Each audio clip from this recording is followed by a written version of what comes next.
Okay, we'll go ahead and get started this morning.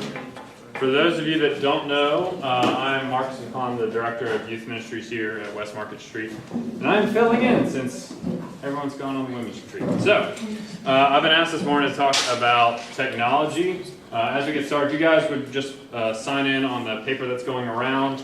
We have to report our numbers to the conference. And then make sure you pick up one of the all three of the handouts this morning, but we'll dive in. So I've been asked to come in and talk about technology. I'll pretend it's not because I'm just the youngest member on staff, but no promises about that. But when we were discussing what to cover in this class, I don't know where you all are on your parenting journey. I don't know how familiar you are with technology, but I work, of course, with youth, and they are technology natives. And so we decided that we were going to kind of start with kind of an introduction to make sure that everyone has an understanding of what is involved, and then give you some helpful tools that you might be able to utilize in your home. So, first of all, you have to understand that your kids are technology natives. We are now in our third iteration of the web, believe it or not. The first one is probably the one that you guys are most familiar with. It's the web as an information portal. The web is where you want to go find loads of information about different things. We have Wikipedia and thousands of web pages that just give us facts. You never have to not know something anymore because you can just Google it.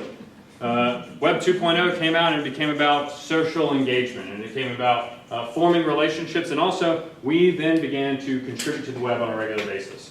You can post on Instagram now that you had toast this morning. I don't know why anyone would care, but it changed the way that we began to interact with others. It changed the way that we began to interact with technology, and it changed what we put out there, what we were willing to let everyone have an eyeball into our lives. The third iteration of the web we're now in, Web 3.0, is called the Internet of Things, and this is all our devices that are now interconnected. We don't even have to think about it. Things that we wouldn't even think have internet in them now do, like refrigerators. And as a result, we don't even think about the things that we put online anymore. It's changed the way that we interact completely, and your children are native to it. They don't even think about it. So while for you or for me it might be odd for us to think, why would you post so much personal stuff online? Youth children don't think anything of it because that's what they're used to. They don't know of a world before sharing everything. How many of you guys have fitness band or activity trackers or look on your phone? Why are we sharing how many steps we have online? I don't know. I do it, but I can't tell you exactly why that needs to be posted online. But it just goes to show that technology is always changing, and how we interact with it is changing as well. So what I'm going to do is I'm going to walk through 5 kind of basic ways that technology has changed our everyday lives, and then how that impacts you all as parents. And the first one is we now have this belief that things are temporary on the internet. The rise of social media platforms like Snapchat, and also just the instant feed of us sharing our daily lives, we get this idea that the things on the internet are temporary, that it's for a fleeting moment, it's never really up there for long, it's just word of mouth getting out there. And the fact is that's simply not true. All data is stored on the internet. Nothing is ever erased truly. Even if content is erased, metadata is stored. And as a result, we need to be mindful of that when we're guiding our kids through the technological age. So as your children begin to use the internet more and more, maybe as they get involved in social media platforms, it's helpful to have conversations with them that whatever they post out there is always out there. This newest generation, the millennial generation, now has to deal with the first generation that goes through getting a new job when all of their Facebook statuses are still available online. The last 2 jobs I applied for, including this one, they checked my Facebook before they hired me. And so dumb status updates that I posted in high school are readily available to any employers who may want to have a look into my background or my life. If you want to check me out, I'm on Facebook. So you can know what stupid statuses I thought were funny when I was a junior in high school. But maybe you should change your settings. Maybe I should. But everything is now posted that everything is posted online is public. Even as we change our privacy settings, those are always subject to change, and you can still get to it. So we need to be mindful of telling our kids to be careful about what they're posting online. That means not posting things like your location, not posting things like cell phone numbers, addresses. I actually saw on Twitter the other day, someone posted a picture of their debit card and said, "Finally got my new debit card," and all the numbers are readable. And people were commenting, "What's the PIN?" And then she put in the PIN, and her identity was stolen. She proceeded to get another card and do the exact same thing, not even aware that she had just given out this information freely. So again, we have to be mindful of what we post out there. The second way that we are being changed by technology is we are now an image-based culture. This has come around a lot with the different sharing algorithms that are involved in social media, but Instagram, Facebook, Twitter, you're more likely to see a post if it has a photo attached to it, and Instagram is just photos and videos. So as a result, we place a lot of stock in the way that our online appearance comes across, and also just our own personal image. One of our youth has an Instagram account with over 25,000 followers on it, and he's just a high school student, and he's just posting like selfies of himself. But still, he is now out there in this very big way, and it's completely based around image. This can be really hard for especially young adolescent teenagers, because as they're entering into middle school and high school, the one big question that they're trying to answer is, who am I? It's all about identity, and they have thousands of different people telling them that they have to be 1,000 different things, whether it's you all telling them to be good students, good citizens, whether it's teachers telling them that they need to excel in a certain class, whether it's coaches telling them that they need to be the star of the field, or whether it's us here at church telling them that they need to be disciples of Christ. They're trying to balance all of these expectations and still be able to self-identify with what they choose to put out there. The online world has allowed a portal for them to be able to create new identities and kind of try them on for size, because in a world where you have 500 Facebook friends that you never truly have to meet, what does it hurt to put on a new image, to try something different? And that's the way that a lot of kids are viewing it now, is that online world is separate from their in-person world, because they have friends from all over the globe who in their day-to-day life they're probably never going to meet. And so it's really easy for them to try on different identities. We have several youth who have different Instagram accounts because they'll post certain things on one Instagram account, like things surrounding their sports life. They'll post other things on a different Instagram account, like things surrounding their church life, and they're trying to find different rounds of responses. There's been studies that talk about the addictive nature of someone liking or commenting or sharing your status post, picture, or tweet, and it can become addictive. And a lot of kids wrap their identity around this idea of other people affirming them in what they're putting out there. The last church I worked at, we had a couple of different youth who were very image self-conscious, and so they would take somewhere between 15 and 20 different selfies in a day in order to find the perfect one that they wanted to post. And if within 25 minutes they didn't get at least 16 likes, they would delete that picture and find another one. Youth and children are always looking for constant affirmation, because it's a big, scary world. The world is opening up. They're having new freedoms, new choices available to them, and they need guidance to make sure that they're going along the right way. Where this guidance comes from is part of our responsibility as parents, as teachers, as mentors, and that we make sure that we are affirming them in the right ways instead of having them seek outside affirmation from others. So that's another thing that we need to be mindful of, that we are now in an image-based culture, and as a result, the online world opens up just a huge landscape for them to seek that affirmation, but also to be torn down. So we want to be careful about how we approach the online world with our kids. So, third one, there are no boundaries. How many of you grew up with a corded telephone?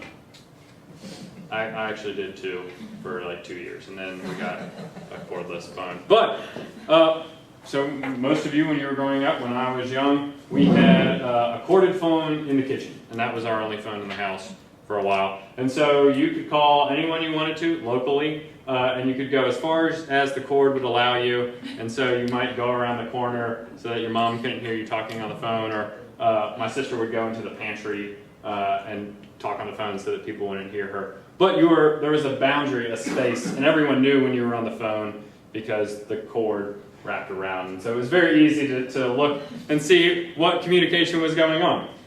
When we first got a computer in my home, it was this loud, big desktop, and it had the dial-up sound as it rang in.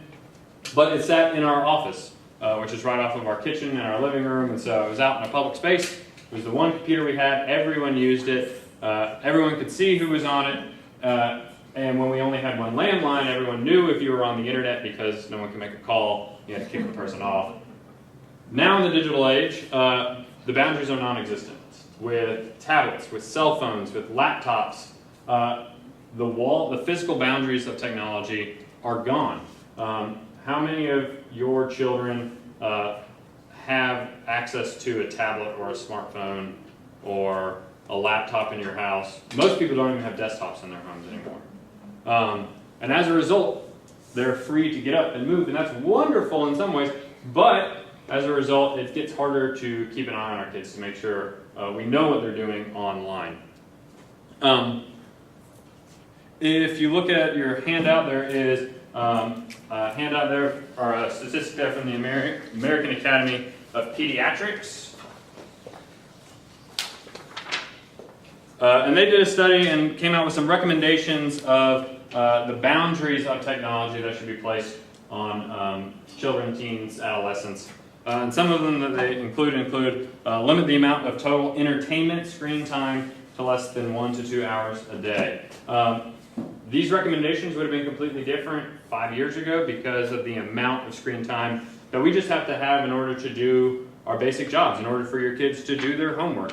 Screen time has become an ultimate reality within our world, and so we have to be mindful of what are we doing on that screen time. But you can look through the list. It includes less than 1 to 2 hours a day of entertainment, discourage screen and media exposure for children less than 2 years old, keep the TV set and internet-connected electronic devices out of the children's bedroom. I think that this is probably the biggest helpful hint that you can have, making sure you know what your kids are doing online by simply limiting the spaces in your house where they can be online without your knowledge. Does anybody have an iPhone 5S? It's not even the newest iPhone. We have to recognize the kind of technology that we're handing over to our kids when we give them our tablet or a smartphone or a laptop. The iPhone 5S has more computing power than the entire bank of computers at NASA in 1969 when they landed 2 astronauts on the moon. That's what we're talking about, and it now fits in your pocket. If you have a Samsung Galaxy S5, that has more graphics processing power than Deep Blue, the first computer to beat a human in chess in 1997 when it beat Garry Kasparov. That now fits in your pocket, and it's more powerful. When we give kids smart devices, we are giving them unfettered access to the world around them.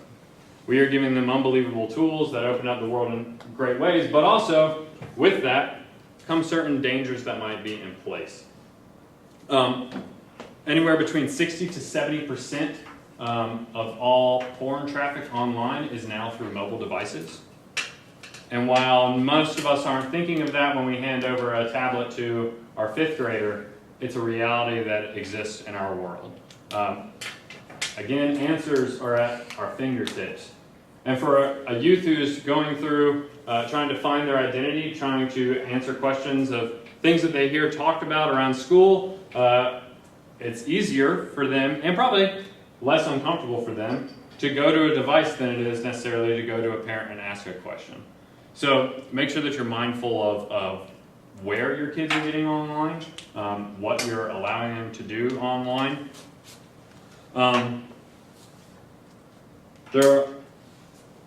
We're recording this because there's so many people at the women's retreat, and so after this class, we'll post a page on our blog with all sorts of resources that you guys can have available to you for this. But one of the things that we came across was 12 tips for limiting your child's screen time. I didn't include that on your handout because I already gave you 3 handouts and I didn't want to send you home with a book.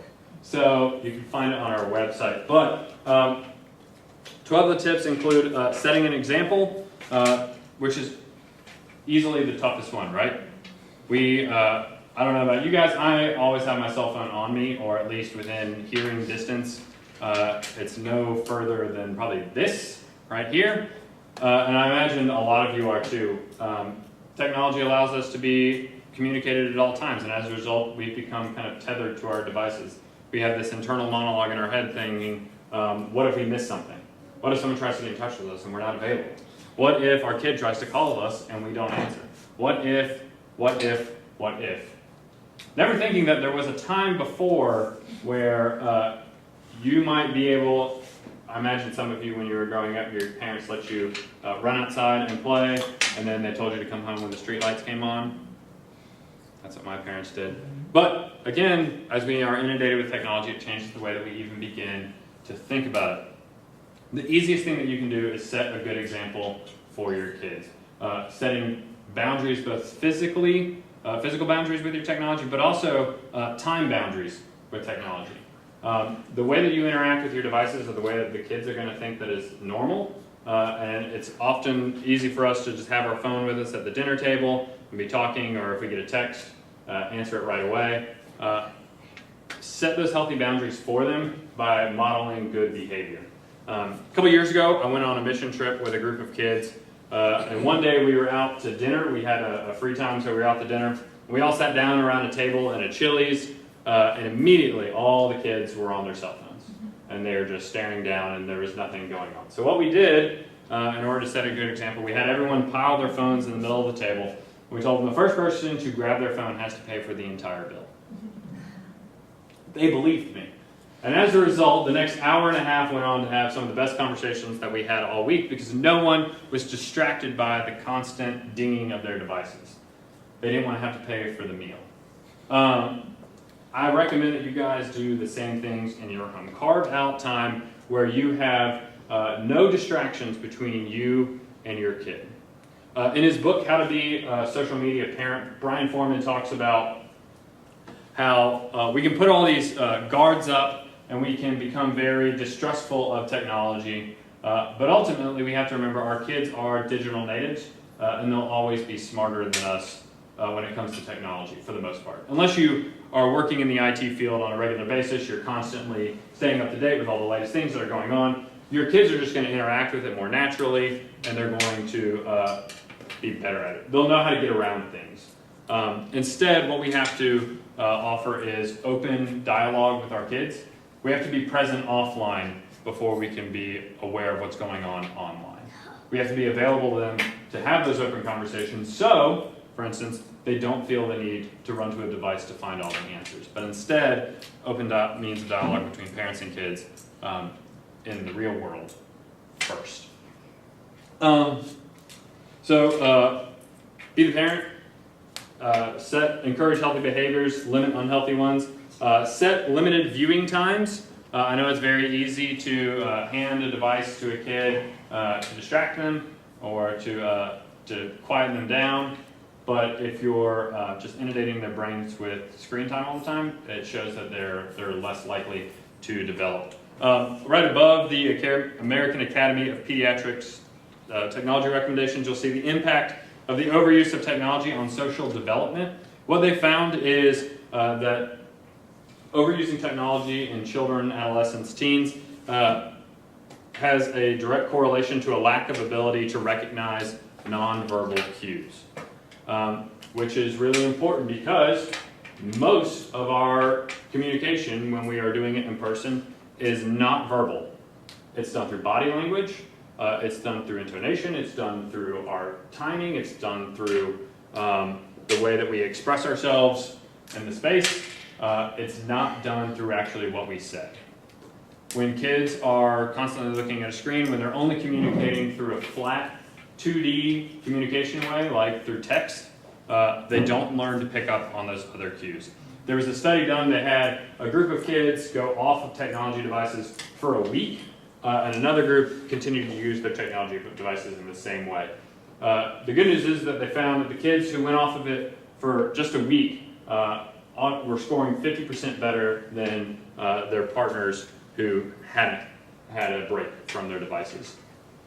So as parents, we need to make sure that we are conditioning our kids to be able to interact in a social world, to be able to interact with people face to face. Another thing is they see a direct correlation to a lack of empathy. Because they can't read non-verbal cues, they also have a problem empathizing with another human being because they can't read emotion correctly, or their ability to recognize someone else's state of mind is diminished. And so as a result, they can't put themselves in someone else's position if they don't even have a means to understand what that person is going through. And then the last one is a decrease in close friends. In a world where we are becoming more and more interested in how many friends we have on Facebook, how many people are following us on Instagram or Twitter, the reality is those devices often become, those platforms often just become bullhorns where we're shouting out to the world. And as a result, they don't foster close relationships, which are give and take. Instead, it's just look at me, look at me, look at me. And so while we may have 25,000 followers, 500 Facebook friends, or 1,000 retweets on our last tweet, the number of close friends is actually shrinking because we don't interact with people face to face in the way that we used to. So making sure that your kids aren't overusing technology is important for their mental, emotional development. Moving on, the other thing is we've lost our privacy.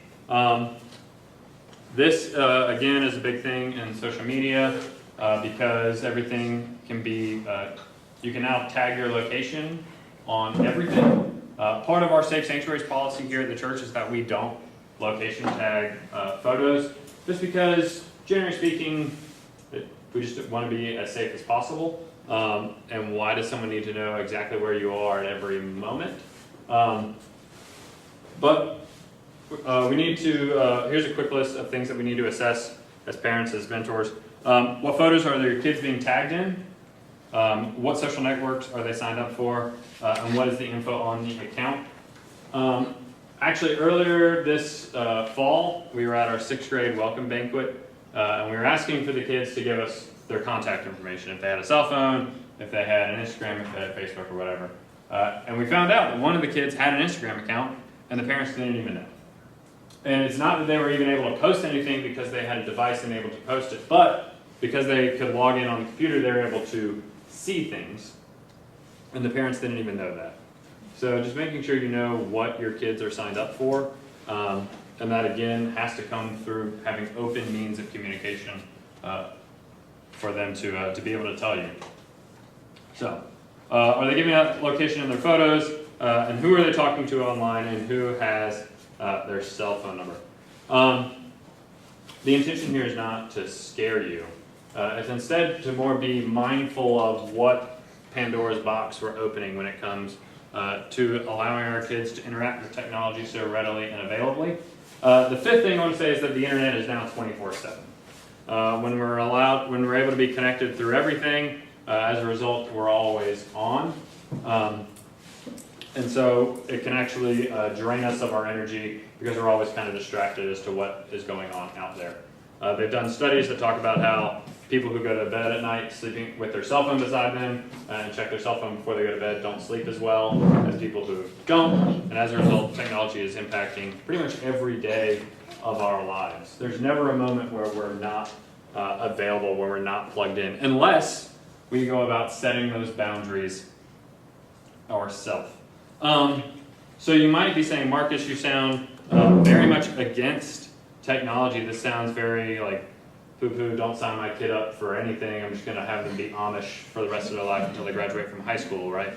No, that's actually not the case. A recent study by the University of Kansas found that the more avenues of communication that you have with your teenager, this is specifically for teenagers and young adults, the closer the relationship between parent and child. Specifically, they were looking at means of communication through technology, so whether you were texting with your kids, whether you were on the same social networks as your kids, and whether you were interacting with them online as well as in person. Technology is a tool. It's a wonderful tool. It allows us to reach out to people, to be as connected as we want to be with people around the world. It makes it easier for grandparents to see their grandchildren. It makes it easier to connect with old friends. It makes it easier to form thousands of relationships. The thing is, we have to be smarter than our smartphones. We can't allow the technology to dictate how we use it. Instead, we have to set the correct parameters and boundaries around the ways that we choose to be plugged in. One of the things that I was asked to look up for was tools to limit screen time.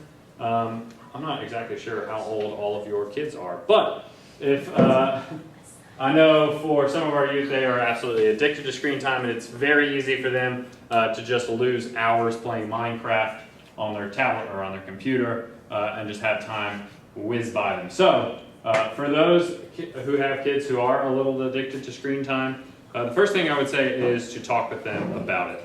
In front of you, I've given you an example of two different contract packs. One is a technology contract, and one is a cell phone contract. Anytime that you give your kid a device, I recommend having a conversation about what are the healthy and appropriate means of using this. That means setting in correct time boundaries, not having them on it before bed or in school, making sure that they know that you have unfettered access to everything that they do on their device, that it is not their device, but it is your device that you are paying for, that you are allowing them to use, but ultimately it is a privilege for them, it is not a right, and that you as the parent have the right to take it away from them. Because anytime you're giving your kid a cell phone, a tablet, you're giving them essentially a smart computer. So make sure that you know that and that you know how to relegate their time spent with it. The two contracts in front of you give you some guidelines for things that you might want to put in place with your own kids. We also encourage you to write up your own so that it fits your particular context, your family, your day-to-day life. It may be that you want your kid to have a cell phone on them at all times because you travel a lot or because they're involved in a lot of extracurricular activities. Make sure that you know how to set those boundaries though. But tools to limit screen time. There are a couple out there if you're interested. The first and foremost I would say is use your built-in settings on your devices. If you have an Android device, you can set up multiple users, and one of them can be a profile account, which is not the master account. But in there you can set limits on what kind of content can be managed. You can set limits on what apps can be opened. You can set limits on what they are able to do as far as purchasing things on the device. And that is all built into the software system on Android devices. On iOS, they have a feature called Guided Access, where you can lock your device on a particular app that you want your kid to use. So if they have to be on Blackboard for school, you can lock them into Blackboard so that that's all they're using it for if you want to. Or if you hand your device over to your young child to watch a TV show before dinner starts, you can lock them into that, and that's all they're able to have access to. Microsoft has also come out with some different parental features available as of Microsoft 8, so I believe they're still in place for Microsoft 10, although I haven't had a chance to look it up. On Mac, you can download different things that encourage you to step away from the screen. There's thousands of apps in the App Store to do that. On your mobile devices, I've also listed a couple of recommendations. One that has been just absolutely life-changing for me personally is Moment. I'm an Apple person, I'm sorry. I have all the iOS devices. But Moment is great because what it does is it runs in the background of your phone and it tracks just how much you're using it to start with. We can't begin to set up healthy boundaries if we don't even know how we're using technology to begin with. So one of the things I did a couple months ago is I downloaded Moment onto my phone, and it runs in the background and it just tracks how often my screen is on, how many times I'm picking it up and checking it, how many minutes I'm logging on my device. I was surprised to see that I was logging over 4 hours on my phone alone. And so just having that information available to me allowed me to then change my habits. You can do other things now with it. They've added some updates where you can track your entire family of devices. You can set rewards for that kind of stuff. You can limit the daily time per person, and it will sound off when their time limit comes near. Others include screen time, which is an Android one. They have a free version and a paid version where you can shut the phone off. If they run over, you can put limits around the bedtime. You can block certain apps, all that kind of stuff. And it will send you an email with stats about how your kids are using their devices, where they're going, that kind of stuff. One hardware option that's available on here is called Koala Safe. And this will help, this you can get if you are trying to limit access in the house and you're trying to limit access specifically through Wi-Fi. So if you give your child a cellular powered device, they can, of course, just turn off Wi-Fi and just use LTE or 3G or whatever you have in your home. But Koala Safe, how it works is you plug it into your router and then it sends out a different Wi-Fi signal, and you plug all your kids, you connect all your kids' devices to that Wi-Fi signal, and then it will run through all the parental blockers that you put up, all the device limitations, all the stuff that you want to do through that. Again, that's a Wi-Fi option. If your kid has cellular access, they can get around it. Really, all these are just tools in place. And remember, your kid is going to be smarter than you when it comes to their device. So you can put up all the parental roadblocks that you want as far as applications, and if you need that for your family, please by all means do so. But if there's a level of distrust, your kids can get around it. I remember being in 5th grade and sitting in a computer lab in school, and of course they had firewalls up on all of the internet browsers, and I remember watching 5th graders go through proxy servers in order to get to the sites they want to get to. It's part of their language, they just know how to do it, and if they don't know how to do it, they can easily look how to do it, and they'll be able to understand it pretty quickly because they are native to this space. So I know that was kind of a shotgun blast of information, a lot coming at you really quickly, but I was told I didn't have a lot of time and I didn't know where you all were. So that's kind of the introduction to technology. We could have, 7 months on this. But are there any questions to start with? I'm just curious from the group, our children are pretty young and they don't have any devices or probably even know what the internet is other than if they're sitting with us looking at a device. So are there any others that have older children that have devices, and what kind of experiences have you had? Yeah, we do. The school my children go to, they do a lot of technology training to make sure you know about Snapchat and Instagram, and they give you similar guidelines. And all my children, I got put settings on all of their phones for age-appropriate viewing. And then we don't let them have them at, like we take them way before bedtime. They can earn more time. It's a little hard to control because they are a bit addicted to it. But our 7-year-old last night was like, oh, I think I'm gonna find a pair of tennis shoes on Amazon. Can you tell me how to spell shoes? And I'm like, okay, so you know how to buy a pair of shoes on Amazon and do all that, but you need me to help you spell the words you want to look up. So it is amazing how technology efficient they all are at a very young age. I just think that you have to be really aware. And like he said, there's lots of settings on the phone without any extra apps. And it requires you to put in a password before they can download an app, and it shuts them out of things on the internet. It won't let them play things. So, but they can always find a workaround. Even at 7, he knows how to figure things out. So it's just a matter of trying to have an awareness and limit. I also like the pop-ups, because my kids like to Google, well, let me just Google that. We put something called Safe Search on the devices, and so, because sometimes, I'm trying to think of an example, but I don't know, but you're typing in Mary Poppins, and let's say it's not really the Mary Poppins you were thinking that you were going to see. So the Safe Search will not allow anything with any kind of graphic nature, or any, you know, profanity or anything like that. I had to learn that one the hard way though. And the other thing that we did is, because you're really not supposed to be on social media until you're at least 13. So they have to sign up for an account. And all of Ava's, she's my oldest, she's turned 12, are on mine. So her Instagram, like I actually have the same programs running on her phone as on mine, so I can see what she's doing. And she was following 400 people.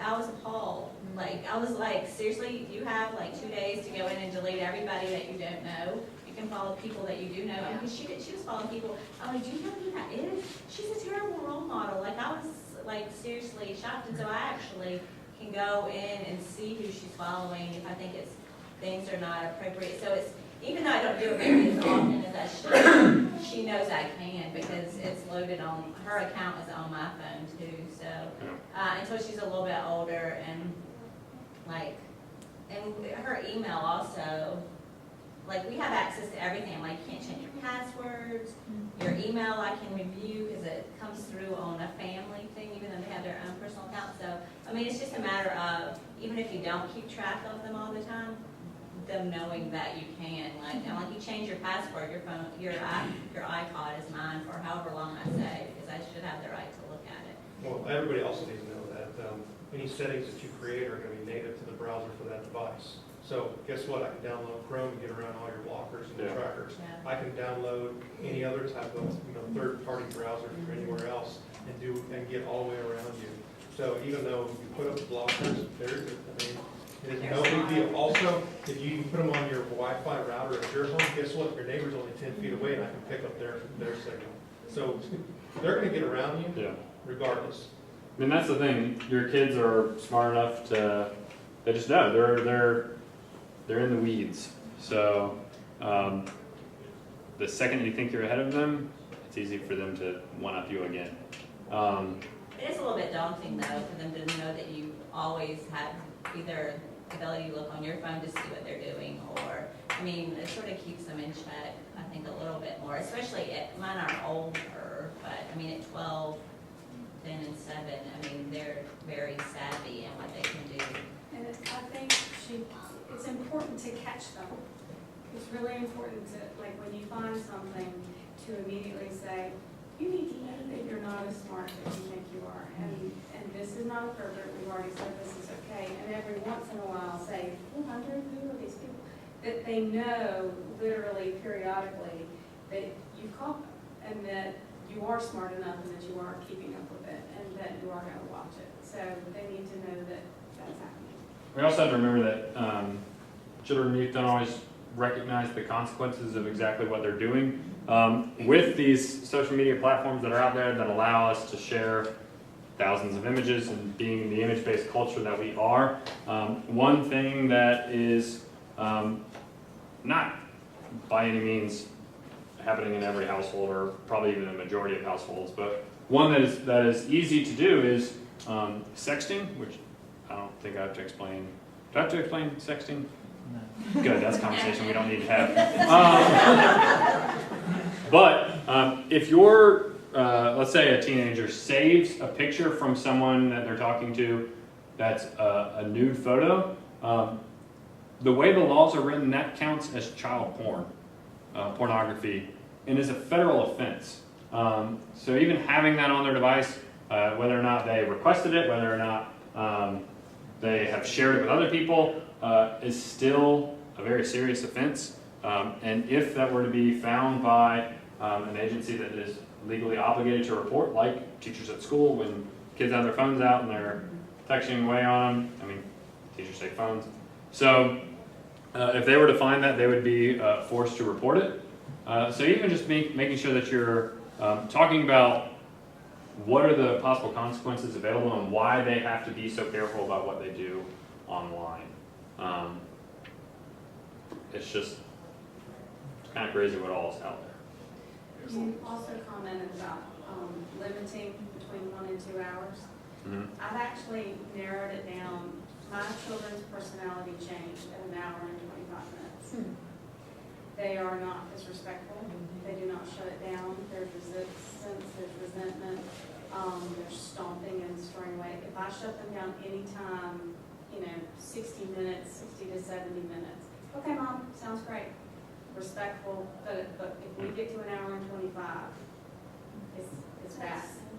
I've really attested it for several weekends in a row. And so just be aware of that. It's so much better to do, I think, 30 minutes or 25 minutes spread throughout the day versus a longer stretch of an hour or an hour and a half, because you lose them, and they get very defiant.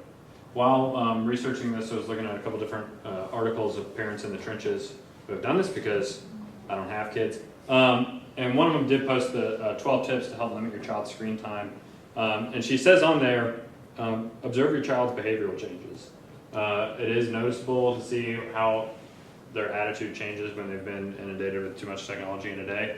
There was one mom who wrote that they would go on card rides and they would get, their child really liked math word problems. I think she was about 5 years old. And so they'd give her these simple math word problems and she'd eat them up. But when they would hand her a tablet and have her watch a movie or a TV show or something, after they took the tablet away and they would ask her similar word problems, she really struggled with them and wasn't able to as quickly answer them and spit them back out.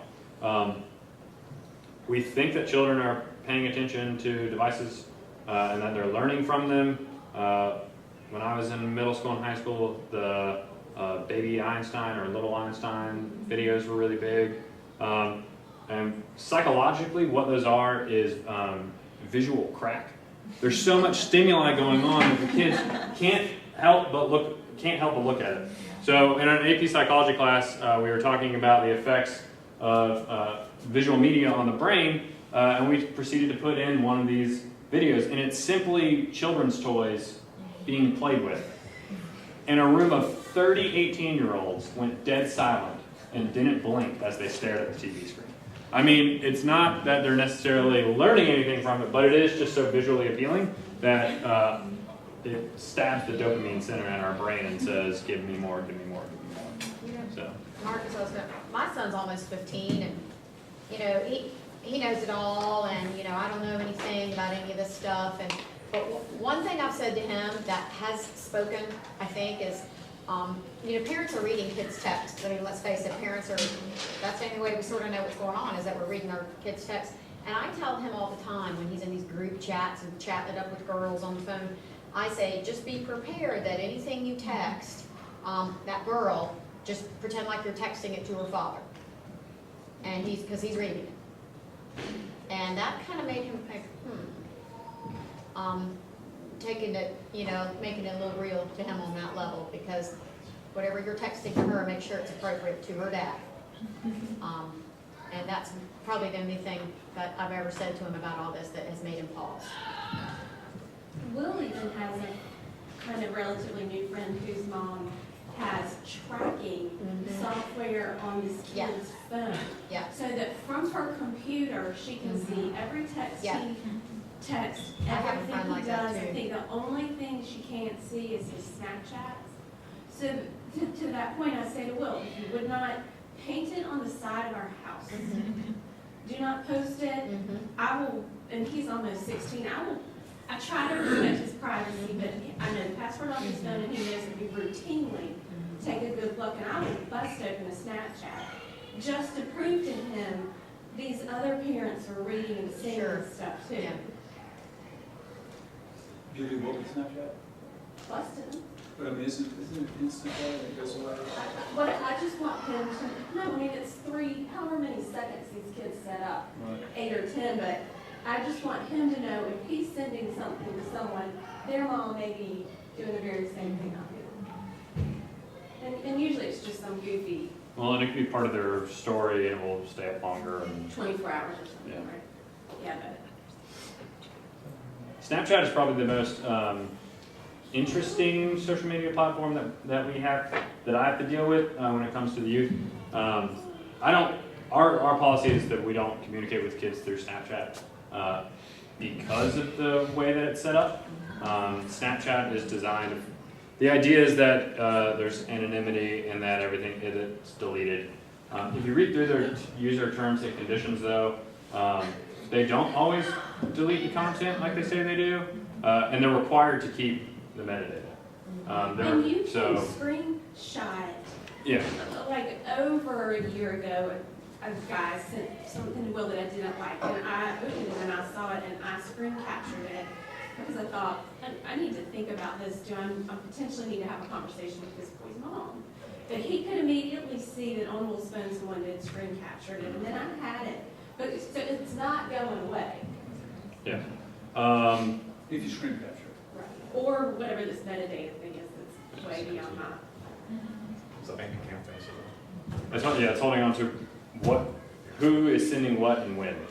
It's just kind of like the basic nuts and bolts of things. So like, for instance, the metadata on your call might be what number you called, how long you called it, what time of day you called it from, the location you called from, But not a conversation. but not necessarily content.